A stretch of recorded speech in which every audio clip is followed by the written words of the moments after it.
Hi అండి.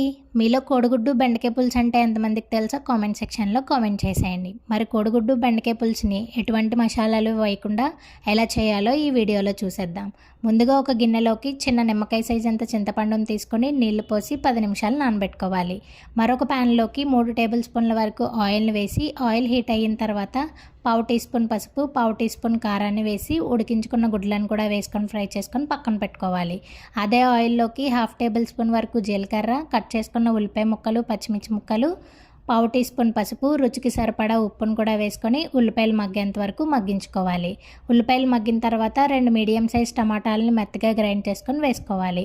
టమాటాలు ప్యూరీకి బదులుగా టమాటా ముక్కలను కూడా వేసుకోవచ్చు. టమాటాల్లోంచి ఆయిల్ సెపరేట్ అయిన తర్వాత కట్ చేసుకున్న బెండకాయ ముక్కలను కూడా వేసుకొని 2 నిమిషాలు మగ్గించుకోవాలి. బెండకాయలు మగ్గాక 1 టేబుల్ స్పూన్ వరకు కారాన్ని వేసి 2 నిమిషాలు ఫ్రై చేశాక ముందుగా నానబెట్టుకున్న చింతపండులోంచి చింతపండు రసాన్ని వేసుకొని ఒక హాఫ్ గ్లాస్ వరకు నీళ్ళను కూడా వేసుకొని బెండకాయలు ఉడికేంత వరకు ఉడికించుకోవాలి.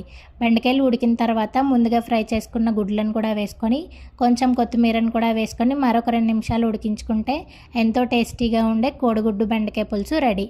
ఈ వీడియోకి ఒక లైక్ ఇచ్చి సబ్స్క్రైబ్ చేసుకోండి. Thank you for watching.